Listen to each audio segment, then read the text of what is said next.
Well, currently the ship industry is actually going a new construction, if you like, and they are actually looking for new funding. What are the alternative sources of funding for ship owners? I think there are two different ways. There's, on the one side, the new banks coming into the market, banks that do not have the legacy issues many of the international banks do have. And there's the alternative capital providers.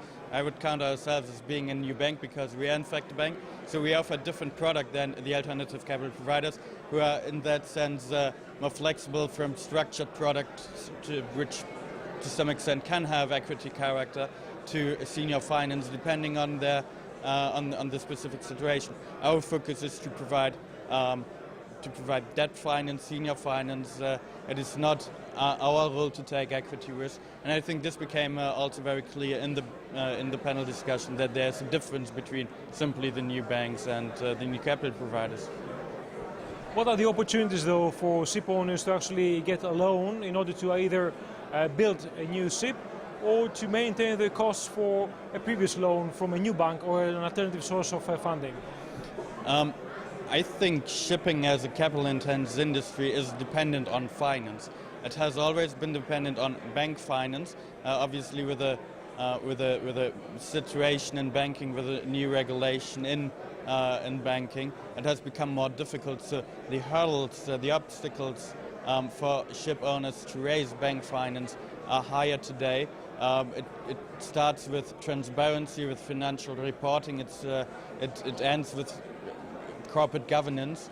So there's a variety of things banks are nowadays looking at more carefully, where they were not looking at all in the past.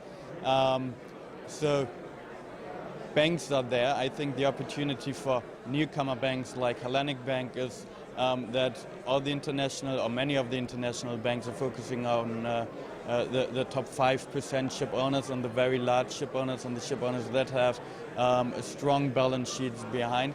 But also the second aspect is that obviously with the declining market values, or the dropped market values compared to the pre-crisis levels, the ticket sizes have massively reduced, and international banks are usually having minimum ticket sizes, whereas when it's small to medium sized owner wants to finance a single vessel acquisition, something like that, it has become increasingly difficult for those ship owners to raise the finance.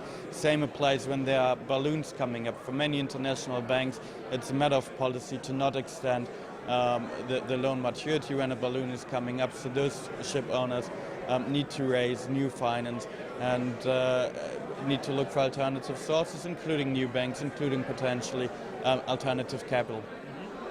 Is this the first time that you actually attended a Capital Link event? No, it's in fact not the first time. I've been to Capital Link events before, both here in Greece and also in other countries. So, yeah. What are your impressions of it? The Capital Link events are always a great opportunity to meet a lot of people. I think the audience of the Capital Link events is amazing. It's attracting ship owners from small to very large ship owners. So it's really second to none.